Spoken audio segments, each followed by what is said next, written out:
জীবনের জন্য সাক্ষী থাকলাম হে গোবিন্দ। এই সেই তোমার দ্বারকা নগরী যেটা একসময় গান্ধারীর অভিশাপে ধ্বংস হয়ে গিয়েছিল, কিন্তু আজ এই 24 বছর বয়সে আমি তোমার সেই দ্বারকা নগরীতে এসে এইটুকু বুঝতে পারলাম যে জীবন যতটা আমরা ভাবছি ততটা নয়। জীবন অনেক ছোট, আমরা ভাবে আমরাই অনেক কিছু, কিন্তু আমরা কিছুই নয়। তুমি সবকিছুর সৃষ্টিকর্তা, কিন্তু তোমার জায়গায় আজকে ডুবে গেছে এই নদীর নিচে। আজ মানুষজন যারা নিজেদেরকে ভগবান ভাবছে, মানুষজনের মধ্যে যে পাখণ্ডে ভরে গেছে, সেই ধর্ম স্থাপন করার জন্য তোমাকে আবার আবার আসতে হবে এই ধরাধামে।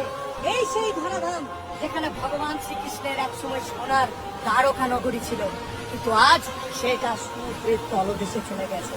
তো আপনাদেরকে এই জীবিত অবস্থায় দর্শন করাচ্ছি ভগবান শ্রীকৃষ্ণের সেই নগরী, যেটা এই নদীর নিচে এখন বর্তমানে আছে, যেটা এই সমুদ্রের নিচে এখন বর্তমানে আছে। আপনারা তাই দর্শন করুন ভগবান শ্রীকৃষ্ণের সেই জায়গা।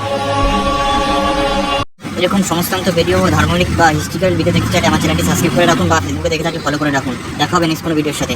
জয় জগন্নাথ, ভারত মাতা কি জয়, জয় বাংলা। क्या मांगते हो? मैं आपको मांगता हूँ माधव, जो मेरी शरण में आता है उसका रक्षण करने का वचन तो मैंने समय के आरंभ से दिया।